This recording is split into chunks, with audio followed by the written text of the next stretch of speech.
이 피곤한 이 금요일 저녁에 불금에 말 그대로 불을 받으러 우리 동부 삼일교회 블레싱 기도에 참석한 여러분 진심으로 환영하고 축복합니다. 우리 좌우로 한번 인사하겠습니다. 아름다움이 죄라면 당신은 사형입니다. 한번 인사하겠습니다. 아름다움이 죄라면 당신은 사형입니다. 그냥 사형입니다 하면 안 되고요. 아름다움이 죄라면 당신은 사형. 아름답다라는 그런 의미입니다. 아직 정이 잘 안 되죠. 제가 이런 사람입니다. 아재 개그 좋아하고 그런 사람인데 점점 많이 밝히겠습니다. 오늘 우리가 읽은 여호수아 11장은 이스라엘 백성들이 가나안 북방 족속들과 싸운 내용입니다. 남쪽에 산지가 많았다면 북쪽은 평지이기 때문에 북방의 족속들은 말과 병거를 주로 이용했습니다. 이미 남쪽 연합군이 이스라엘 백성들에게 패배했다는 소식을 이제 북쪽 연합군이 들었습니다. 이제 더 많은 군사들을 모으고 더 좋은 말과 병거들을 모았습니다. 오늘 1절에서 5절 말씀인데 제가 한번 더 봉독해 드리겠습니다. 하솔 왕 야빈이 이 소식을 듣고 마돈 왕 요밥과 시므론 왕 악삽 왕과 및 북쪽 산지와 긴네롯 남쪽 아라바와 평지와 서쪽 돌의 높은 곳에 있는 왕들과 동쪽과 서쪽의 가나안 족속과 아모리 족속과 헷 족속과 브리스 족속과 산지의 여부스 족속과 미스바 땅 헤르몬 산 아래 히위 족속에게 사람을 보내매 그들이 그 모든 군대를 거느리고 나왔으니 백성이 많아 해변에 수많은 모래 같고 말과 병거도 심이 많았으며 이 왕들이 모두 모여 나와서 이스라엘과 싸우려고 메론 물가에 함께 진쳤더라. 아멘. 가나안 남쪽의 중심이 예루살렘 왕 아도니색이었다면 북쪽 땅의 중심은 하솔 왕 야빈이었습니다. 이 야빈은 남쪽 연합군과 왕들이 이스라엘에 대항해서 처참하게 죽었다는 소식을 접하고 북쪽의 모든 왕들과 군사들을 소집하게 됩니다. 그리고 평지인 북쪽에 유리한 말과 전차를 사용해서 이스라엘을 격파하려는 그런 전략을 세우게 됩니다. 오늘 보면 4절 보니까 북쪽 가나안 연합군들은 그 숫자가 너무 많아서 해변에 수많은 모래가 같고 말과 병거도 심이 많았다라고 기록하고 있는 것을 볼 수 있습니다. 하솔 왕 야빈이 이끄는 가나안 군대는 이런 생각을 가지고 있었을 겁니다. 아마 지금까지 이스라엘 백성 너희들이 어떻게 승리를 했는지 모르겠지만 이번만큼은 쉽지 않을 거다. 우리 군대 보이냐? 우리 말 병거 보이냐? 한번 봐봐. 이길 수 있겠어? 뭐 이런 느낌으로 하솔 왕 야빈이 준비를 하고 있지 않느냐라는 생각이 듭니다. 이에 반해 여호수아와 이스라엘 군대는 어떻습니까? 가나안 북방의 지형이 어떤지도 모르고 말과 병거는 물론이고 변변한 그런 무기도 없었습니다. 사람의 눈으로 봤을 때는 누가 봐도 뻔한 그런 전쟁의 결과입니다. 하지만 여호수아와 이스라엘 백성들은 겁먹지 않았습니다. 왜 그렇습니까, 여러분? 이스라엘 백성들의 변변한 무기도 없었고 그 위대한 장수도 없었지만 그들이 지금까지 여기 올 수 있게 되었던 이유는 바로 이 전쟁의 주관자가 전지전능하신 하나님이시다라는 사실을 그들이 알고 있었기 때문에 그렇습니다. 이스라엘 백성들은 40년 동안 광야 생활을 하면서 무기는커녕 전쟁이 뭔지도 모르고 그렇게 살았습니다. 그저 하나님께서 하라고 하시는 대로 순종하며 살았습니다. 만나와 메추라기를 주시니 먹고 살았고 목마르면 물을 주셨고 낮에는 불기둥 밤에는 구름기둥으로 반대로죠. 낮에는 구름기둥 밤에는 불기둥으로 그들을 보호해 주셨습니다. 40년간 옷이 헤어지지 않았고 발이 부르트지 않았습니다. 요단강을 건너라 하시니 넘치는 강물에 발을 디뎌서 강물을 멈추게 하셨고 여리고성을 돌라고 해서 돌았더니 아이성이 무너졌습니다. 성이 무너졌고 또 아이성에서는 실수를 범했지만 결국 아이성을 함락하게 하셨고 기본 민족과 화친을 맺는 그런 잘못을 했지만 기본 민족을 도와서 남부 가나안 백성들을 다 진멸했습니다. 그 가운데 남부 가나안 백성들이 진멸하는 가운데 해와 달이 멈추게까지 하신 것을 우리는 다 보았습니다. 다시 말해서 이 가나안 정복 전쟁의 주관자가 하나님이시며 그 하나님께서 자신의 편이라는 사실을 이스라엘 백성들은 이미 알고 있었다라는 겁니다. 여러분 영화를 좋아하시는지 모르겠지만 영화에는요 감독이 있습니다. 감독이 모든 영화의 연출을 맡고 또 그 모든 시나리오를 결정합니다. 이 가나안 정복 전쟁의 감독은 하나님이십니다. 이 모든 상황을 하나님께서 지휘하시고 이끌어 가십니다. 아무리 수많은 군대와 말과 병거가 있다 하더라도 그 군대가 전멸당하는 것이 이 감독의 계획이라면 모든 군대가 전멸당하는 것이 이 영화입니다. 왜냐하면 감독이 모든 계획과 시나리오를 결정하기 때문에 그렇습니다. 우리 인생의 총감독 역시 하나님이십니다. 그래서 우리는 내 인생의 주관자가 내가 아니라 하나님이란 사실을 인식하고 살아가야 됩니다. 내 인생이 내 마음대로 되지 않는다고 불평하고 원망할 필요가 없습니다.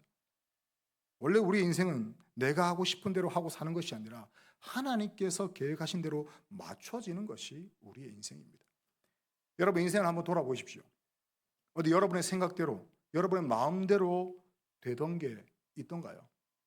만약 지금까지 여러분 생각대로 인생이 착착착 진행되어 가지고 지금까지 내가 왔다라고 생각하신 분이 계신다면 그것은 어떻게 보면 하나님께서 여러분의 인생을 이끄신 게 아니라 여러분이 인생의 주관자가 되어서 주인이 되어서 살아온 것이나 마찬가지입니다. 그러나 하나님께서 이끄시는 인생은 다르다라는 겁니다. 자기 마음대로 되지 않아요. 하나님께서 이끄시는 인생은. 그렇지만 그렇게 내 마음대로 되지 않는 것이 바로 하나님의 은혜인 줄로 믿습니다. 왜냐하면 그것이 바로 하나님께서 내 인생을 이끌어가고 있다는 증거이기 때문입니다. 여러분 인간의 눈으로 보면 오늘 연합군의 수많은 말과 병거들 앞에서 군사들 앞에서 그 누구라도 좌절하고 절망하지 않겠습니까? 그러나 하나님께서 함께 하시는 전쟁은 패배가 없는 줄로 믿습니다. 오늘 6절 말씀입니다. 하나님께서 그 승리를 약속하셨는데요. 여호와께서 여호수아에게 이르시되 그들로 말미암아 두려워하지 말라. 내일 이맘때에 내가 그들을 이스라엘 앞에 넘겨주어 몰살시키리니 너는 그들의 말 뒷발의 힘줄을 끊고 그들의 병거를 불사르라 하시니라. 하나님께서는 전쟁도 하기 전에 이미 여호수아에게 뭘 약속하십니까? 승리를 약속하십니다. 그리고 두려워하지 말라라고 말씀하셨습니다. 그런데 현실을 보면 이스라엘 백성들이 가나안 족속들을 이길 가능성이 전혀 없어 보입니다. 아무리 하나님께서 승리를 약속하셨다고 하지만 눈앞에 수많은 군사들과 말병거를 보면 여러분 마음이 흔들리지 않겠습니까? 이러한 상황에서 필요한 것이 바로 하나님에 대한 믿음입니다. 사실 우리가 진정으로 믿음이 있는가 없는가를 증명하려면 이런 극단적인 상황에 처해야 우리의 믿음이 확실히 증명할 수 있습니다. 오늘 여호수아와 이스라엘 백성들은 어떻게 하고 있습니까? 바로 신실하신 하나님을 믿었다라는 겁니다. 그들은 단 한 번도 약속을 어기지 않으셨던 하나님을 경험했습니다. 애굽을 나올 때도 광야 생활을 할 때도 요단강을 건널 때도 여리고성을 함락할 때도 하나님은 항상 그 약속을 지키셨습니다. 그래서 그들은 이 신실하신 하나님을 믿는 믿음이 흔들리지 않았다라는 거죠. 자신들은 비록 약하고 보잘것없을지라도 하나님께서 함께 하시면 못할 것이 없다는 믿음이 이 여호수아와 이스라엘 백성들에게 있었다라는 겁니다. 그래서 이번 전쟁에도 하나님만 의지하고 나아가면 반드시 승리할 것이라는 믿음이 이 여호수아와 이스라엘 백성들 가운데 있었다라는 거죠. 저와 여러분에게도 이런 믿음이 있어야 할 줄로 믿습니다. 약속의 하나님께서 우리에게 승리를 주시겠다고 하셨으니 반드시 이긴다는 그 믿음이 바로 저와 여러분에게도 있어야 합니다. 그런데 오늘 본문을 보시면 하나님께서는 그런 믿음이 더욱 흔들리지 않도록 한 가지 조치를 취하십니다.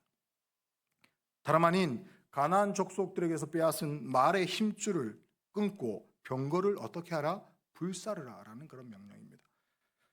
사실 생각해보면 가나안 족속들에게 빼앗은 말과 병거 이걸 사용하면 전쟁에서 얼마나 유리하겠습니까? 지금 이스라엘 백성들 아무것도 없는데 말과 병거까지 있으면 얼마나 좋겠습니까? 걸어 다니는 것보다 말 타고 다니는 거 편하지 않겠습니까? 우리가 생각할 때는 그런 말과 병거를 사용하면 더 수월하게 가나안 땅을 정복할 수 있을 것 같은데 하나님은 여호수아에게 말 뒷발의 힘줄을 끊고 병거를 불사르라라고 이야기하십니다. 여러분 왜 이런 결정을 내리셨을까요? 하나님께서 이렇게 하라고 하신 이유가 무엇일까? 그것은 이스라엘 백성들이 눈에 보이는 말이나 병거를 의지하지 말고 눈에 보이지 않는 하나님을 의지하기를 원하셨기 때문에 그렇습니다. 우리가 생각하기에는 말이나 병거를 가지고 있어도 하나님을 의지할 수 있을 것 같아요.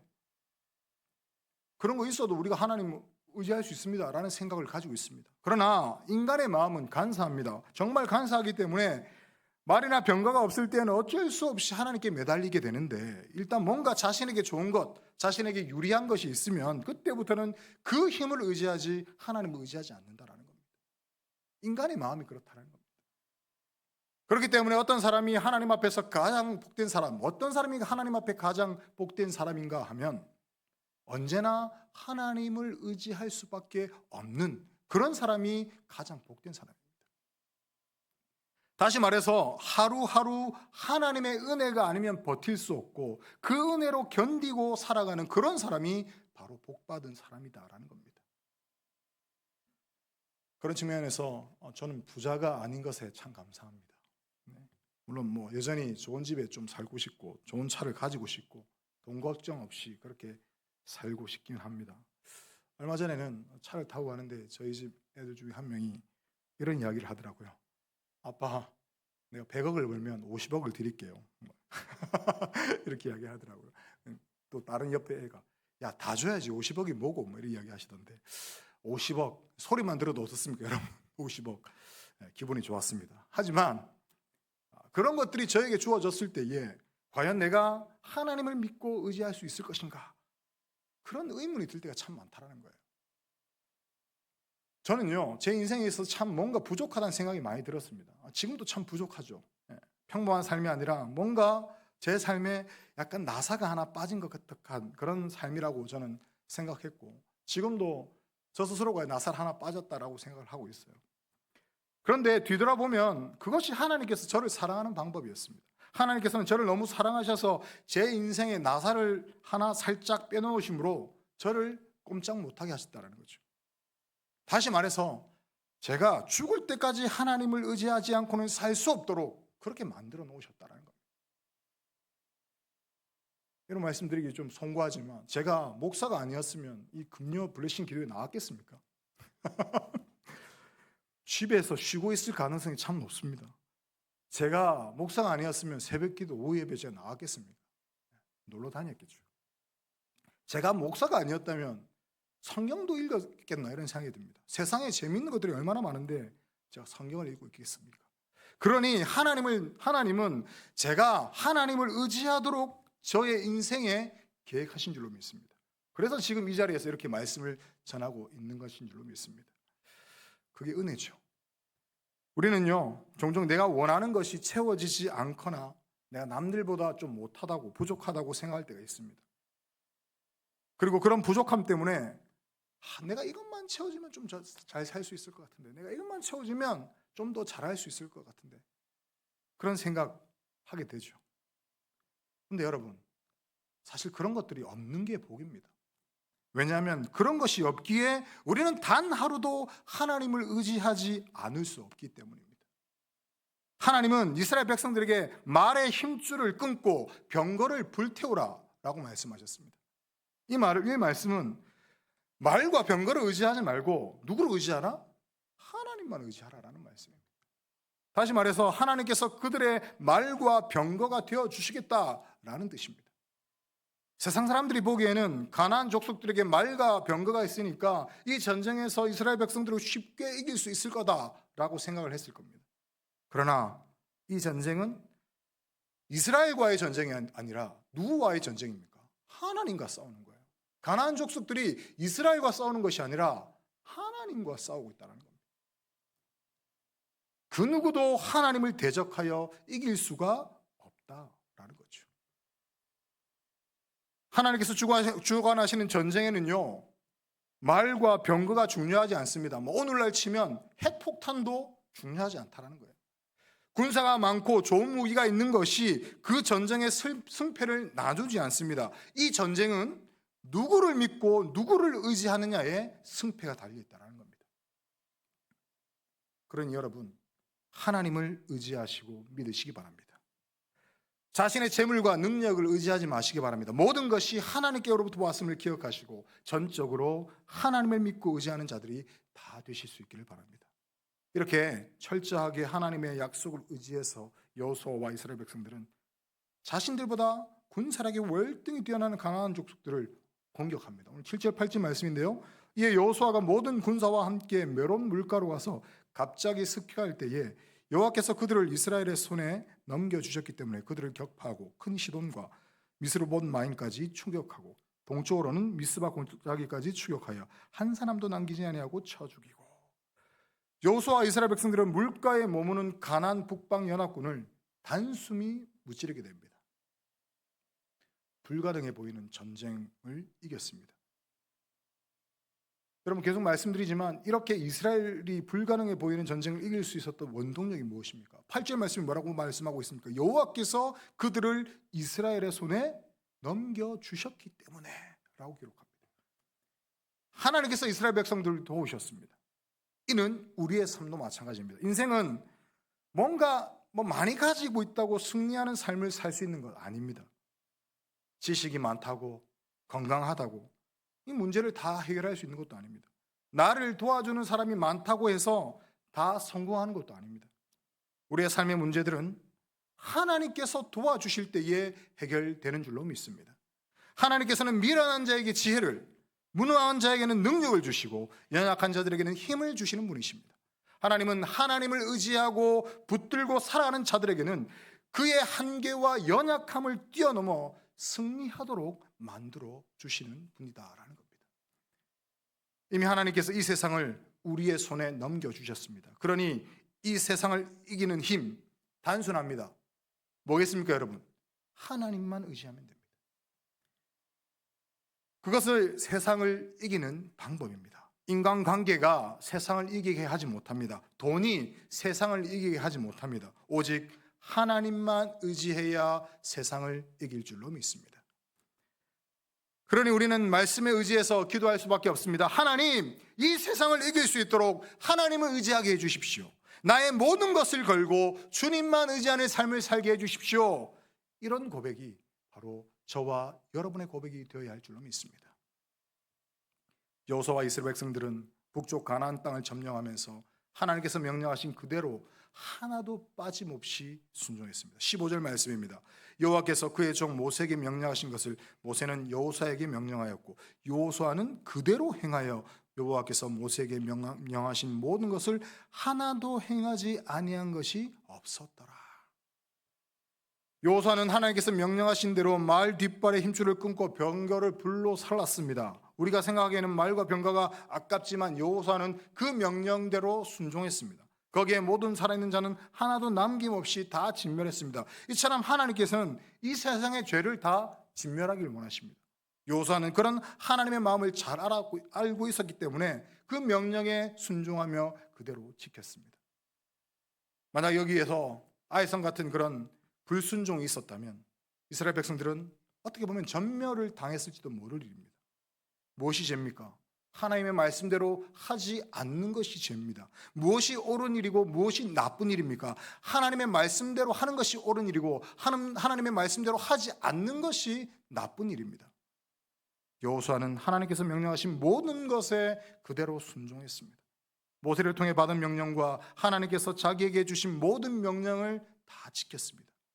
부분적으로만 순종하거나 타협하는 그런 적당한 순종이 아닌 완전하고 철저한 순종을 여호수아와 이스라엘 백성들이 했다라는 겁니다.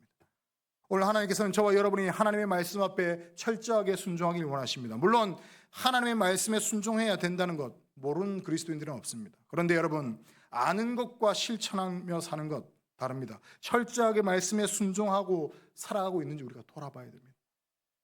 여러분, 하나님의 말씀대로 명하신 대로 그렇게 살아가려고 노력하고 그렇게 살고 계십니까? 아니, 목사님, 제가 100%는 다 순종 못해도 한 98%, 99%는 하는 것 같습니다. 하지만 여러분, 하나님 앞에 1%, 아니 0.0001%라도 빠진 순종은요, 순종이 아닙니다. 100%의 순종이 순종입니다. 우리 그리스도인에게 있어서 하나님의 말씀에 대한 순종은 가장 기본입니다. 그런데 그 기본이 우리가 잘 안 된다는 거죠. 생각해 보십시오. 분명히 하나님께서 말 뒷발의 힘줄을 끊고 병거를 불살로 했어요. 자꾸 보니까 말도 괜찮고 병거도 괜찮아요. 어떤 생각이 들겠습니까? 이거 좀 전쟁했으면 괜찮겠는데 이런 생각이 들지 않겠습니까? 백발백중 그렇게 하면 타고 다니게 되겠죠. 지금 말과 병거라고 하니까 지금 좀 많이 안 하시는데, 딱 하나님 아우디 차, 뭐 BMW 차를, 새 차를 내서 갑자기 태우라 그래요. 태우시겠냐는 거죠. 가질 수 있는데 쉽지 않다라는 겁니다. 우리 그리스도인에게 있어서 가장 중요한 것이 하나님 말씀에 순종하는 삶인데, 하나님의 말씀에 순종하지 않으면서 우리가 그리스도인이라 할 수 있겠냐라는 겁니다. 우리는 하나님의 말씀이라면 그것이 불가능해 보여도 좀 순종하는 삶을 살아가야 합니다. 물론 실수할 수 있고 실패할 수 있습니다. 여호수아도 이스라엘 백성들도 그렇게 했었습니다. 그런데 거기서 머물러 있으면 안 된다는 겁니다. 나의 부족과 연약함을 알고 철저하게 더욱더 하나님을 순종하고 완전한 순종에 이르러야 된다는 겁니다. 그것이 하나님께서 원하시는 삶입니다. 이스라엘 백성들이 광야에서 하나님만 의지하는 것을 훈련받았다면 가나안 정복 전쟁에서는 말씀에 철저하게 순종하는 삶을 배우고 있습니다. 하나님께 대한 무한한 신뢰로부터 나오는 절대적인 순종을 이 여호수아와 이스라엘 백성들은 실천하고 있었습니다. 하나님의 백성에게 요구되는 것은 다른 것도 아닌 오직 순종뿐입니다. 우리의 인생도 마찬가지입니다. 인생에 주어진 믿음의 싸움을 싸우는데 우리에게 요구되는 것은 단 한 가지, 순종입니다. 그것도 온전하고 철저한 순종입니다. 다시 말씀드리지만 일시적이거나 부분적이거나 타협적인 순종은 순종이 아닙니다. 우리는 예수님을 따라 거룩하고 온전한 순종의 삶을 살도록 부르심을 받았습니다. 이것이 성도의 부르심입니다. 그러니 우리 그리스도인에게서 있어서 불순종은 패배를, 순종은 승리를 가져온다는 사실을 우리는 기억해야 할 줄로 믿습니다. 말씀 맺겠습니다. 사랑하는 성도 여러분, 여호수아의 승리의 비결이 무엇입니까? 명령하신 대로 행하시는 삶이었습니다. 여호수아는 하나님의 명령에 머뭇거림이 없었습니다. 그저 하나님께서 명령하시면 그대로 순종했습니다. 이 전쟁의 승리가 자신의 능력이 아니라 하나님의 은혜로 된 것임을 이 여호수아는 누구보다 더 잘 알았습니다. 그래서 여호수아는 하나님만 의지했습니다. 그렇기 때문에 하나님께서 명령하신 모든 명령을 하나도 행하지 않은 것이 없었습니다. 여호수아는 광야 생활을 통해서 사람이 떡으로만 사는 것이 아니라 하나님의 입으로 나오는 모든 말씀으로 사는 존재라는 사실을 철저히 깨달았습니다. 그래서 세상을 의지하지 않았습니다. 철저하게 하나님만 의지했고 하나님의 말씀에 순종했습니다. 우리는 세상 가운데 세상의 것들을 사용하고 살아갑니다. 그런데 여러분, 그런 것들 의지해서는 안 된다는 거예요. 돈 필요하죠. 명예도 필요합니다. 그런데 우리가 돈이나 명예가 또 권력이 우리에게 주어질 때에 그것들을 의지해서는 안 된다는 겁니다. 여호수아의 승리의 원천은 새로운 무기를 가져서도 아니고 군사가 더 늘어나서도 아닙니다. 항상 하나님에 대한 변함없는 믿음을 가지고 순종했기 때문에 하나님께서 늘 승리를 허락하셨다라는 겁니다.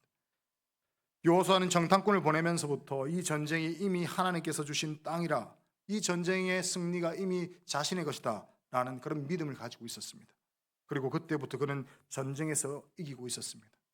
그냥 이긴 것이 아닙니다. 믿음과 순종으로 이긴 싸움을 시작했습니다. 여호수아는 하나님을 믿었고 말씀에 순종했기 때문에 이미 승리를 보고 있었습니다. 저는 우리 동부사무엘교회 성도님들이 믿음의 눈을 열어서 영적인 전쟁을 시작하게 되기를 바랍니다. 그렇게 영적인 전쟁을 믿음으로 시작할 때 우리 안에 있는 모든 죄악들은 다 떠나가게 될 줄로 믿습니다. 오늘 이 저녁에도 우리가 믿음으로 고백하고 하나님의 말씀에 순종함으로 나간다면 우리의 삶을 괴롭히고 힘들게 만드는 모든 악의 세력들과 사단의 권세는 떠나가게 될 줄로 믿습니다. 믿음으로 순종하여 영적 전쟁에 승리하시기 바랍니다. 여러분, 어제 넘어졌다고 오늘 또 넘어지라는 그런 법 없습니다. 그러니 믿음으로 용기를 내서 다시 시작해 보시기 바랍니다. 새로운 말씀을 붙들고 다시 영적인 전쟁을 시작하시기 바랍니다. 그리고 그 말씀에 여러분들이 믿음과 순종으로 반응할 때에 여호수아처럼 날마다 승리하는 삶이 여러분의 눈앞에 펼쳐지게 될 줄로 믿습니다. 매일매일 새롭게 말씀을 붙드시고 그 말씀으로 이 영적 전쟁을 승리했으면 좋겠습니다. 하나님을 믿고 의지하고 순종하면서 세상을 살아가 보시기 바랍니다. 그래야 해서 가나안 정복 전쟁을 이룬 이 여호수아처럼 저와 우리 동부삼일교회 성도님들의 삶이 승리로 가득하게 되기를 주님의 이름으로 축원합니다. 우리 말씀을 생각하면서 한번 기도했으면 좋겠습니다. 말씀을 생각하면서 기도할 때에 하나님께서 여호수아와 이스라엘 백성들이 명할 때에 그 땅에 있는 모든 것들을 진멸하라고 했습니다. 그 진멸의 대상은 우리가 봤을 때는 하나님이 너무 무자비하신 게 아닌가라는 생각이 드는데 그 진멸의 대상은 바로 죄악입니다. 내 안에 있는 모든 죄 하나님 진멸시켜 주십시오. 하나님 내 안에 있는 내가 거룩한 백성으로 살아가게 해주십시오. 이런 기도의 제목으로 한번 기도했으면 좋겠고요. 내 인생의 주관자가 내가 되어서는 안 됩니다. 내 인생의 주관자가 바로 하나님이신 줄을 기억하게 하시고 마음대로 되지 않는 내 인생을 통해서 하나님의 은혜를 발견하고 하나님께 나의 인생을 맡기는 자가 되게 해달라고 한번 기도했으면 좋겠습니다. 더불어서 우리가 현실의 눈을 바라보면 말과 병거가 너무 많아요. 근데 우리가 믿음의 눈으로 세상을 바라보게 해달라고 하나님께서 나의 편이 되어주시고 하나님께서 내 뒤에 수억 수천 마리의 말과 병거가 있다. 그런 눈을 우리에게 보여달라고 한번 기도했으면 좋겠습니다.